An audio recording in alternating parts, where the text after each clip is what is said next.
આપ સર્વોને હેતપૂર્વક જય શ્રી સ્વામિનારાયણ। આજની સત્સંગ કથા વાર્તા નિજ મંદિર સાવરકુંડલા પવિત્ર ચૈત્ર માસ વિશેષ। આજની સત્સંગ વાર્તામાં આપણે ઉત્સવ કથા અંતર્ગત ચેટીચાંદના તહેવાર વિશે યથાતુચિત વાતો સાંભળશું।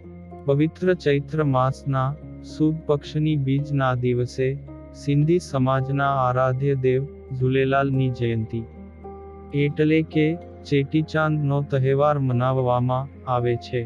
આ દિવસે સિંધી તથા લોહાણા સમાજના લોકો પોતાના આરાધ્ય દેવ ભગવાન ઝૂલેલાલની જન્મ જયંતી રંગે ચંગે ઉજવે છે, જેને આપણે સૌ ચેટીચાંદ કે ચેટીચંડ તરીકે ઓળખીએ છીએ।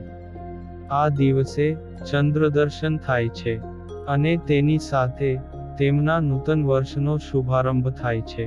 આ દિવસે સિંધી સમાજ દ્વારા વરુણ દેવતા સ્વરૂપ ઝૂલેલાલની પૂજા અર્ચના કરીને શોભાયાત્રા કાઢવામાં આવે છે। તો હવે જાણીએ ભગવાન ઝૂલેલાલના અવતારની દંતકથા। શતાબ્દીઓ પહેલા પાકિસ્તાનમાં આવેલા સિંધ પ્રદેશમાં સરદાર મકબર ખાને સાહત ખાનની કતલ કરીને ગાદીએ ચઢી બેઠો। તેણે મરખશાહ એટલે કે મીરખ નામ ધારણ કરી પોતાની આણ વર્તાવી। મરખશાહ ધર્માંધ અને જનૂની હતો। આ બાદશાહનો એક વજીર, તેનું નામ હતું આહા। આહા મરખશાહ બાદશાહને હર હંમેશા હિન્દુઓ વિરુદ્ધ ઉશ્કેરતો હતો। એક વખત બાદશાહે સિંધમાં ધર્મ પરિવર્તન કરવા માટે ફરમાન બહાર પાડ્યું।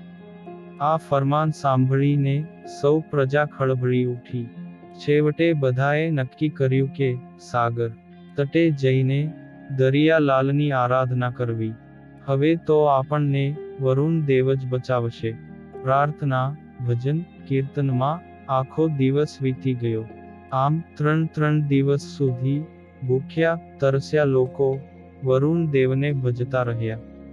પછી ચોથા દિવસે વરુણ દેવ ભગવાન ઝૂલેલાલે જલપતિના રૂપમાં માછલી ઉપર સવાર થઈને દર્શન આપ્યા અને આકાશવાણી થઈ કે હે ભક્તો, તમે સર્વે ગભરાયા વિના ઘરે જાઓ। તમારું સંકટ દૂર કરવા માટે હું થોડા દિવસમાં નરસપુરના ઠાકુર રતનરાયના ઘરે માતા દેવકીની કુખે અવતાર ધારણ કરીશ। પછી સમય વીત્યો અને નરસપુરના ઠાકુર રતનરાયના ઘરે માતા દેવકીની કુખે સંવંત 1229ના ચૈત્ર માસની શુક્લ પક્ષની બીજે બાળક જન્મ્યો। આ વાત બધે પ્રસરી ગઈ ને બાળકનું નામ પાડવામાં આવ્યું ઝૂલેલાલ। આ દરમિયાન વજીર આહા પોતાના રસાલા સાથે નરસપુરમાં આવ્યા। તેણે તપાસ કરી કે નરસપુરમાં કેટલા નવા બાળકો જન્મ્યા છે। તો એને જાણવા મળ્યું કે લોહાણા જ્ઞાતિના રતનરાય ઠાકુરને ત્યાં એક બાળકનો જન્મ થયો છે। આહા એ સાંભળીને રતનરાયને ત્યાં પહોંચ્યા। વજીર આહાને પોતાને ત્યાં આવેલો જોઈને રતનરાય ઠાકુર ગભરાયા અને સઘળી પરિસ્થિતિ પામી ગયા। પછી વજીરે ઠાકુરને જણાવ્યું કે બાદશાહનું ફરમાન છે કે તમો તમારા બાળક સાથે રાજ દરબારમાં હાજર થાઓ। ત્યારે ઠાકુરે વજીરને જણાવ્યું કે વજીર સાહેબ, બાળક તો હજુ નાનું છે।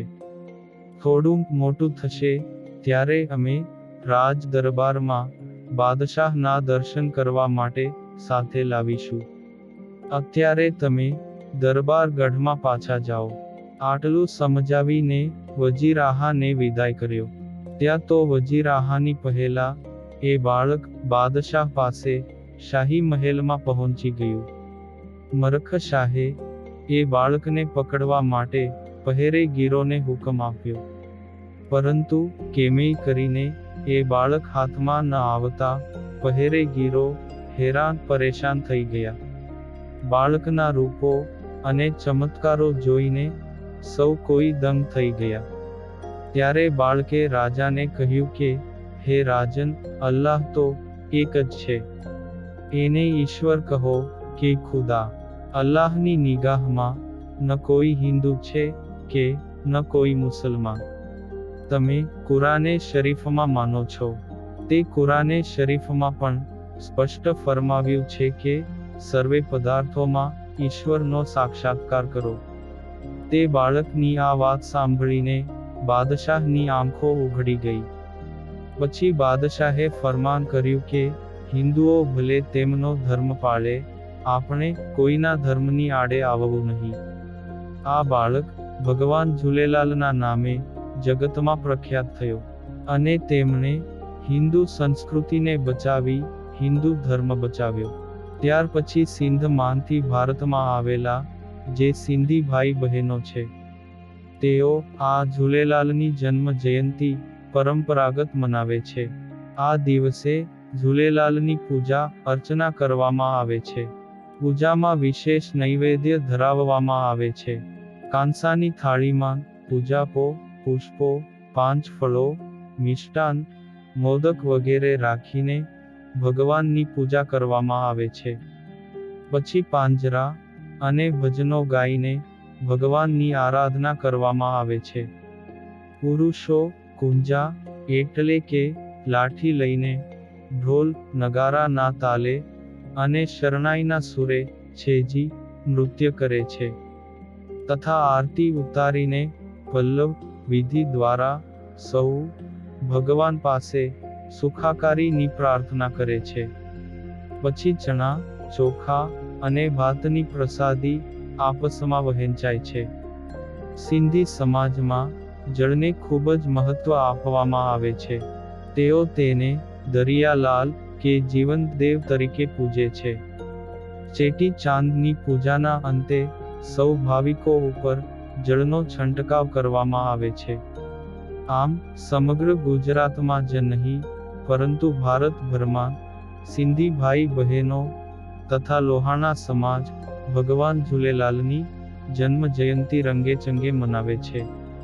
આમ આપણે ચેટી ચાંદ સાથે જોડાયેલી કેટલીક વાતો સાંભળી અને હવે પછીની કથા વાર્તા આપણે આગળના ભાગમાં સાંભળશું.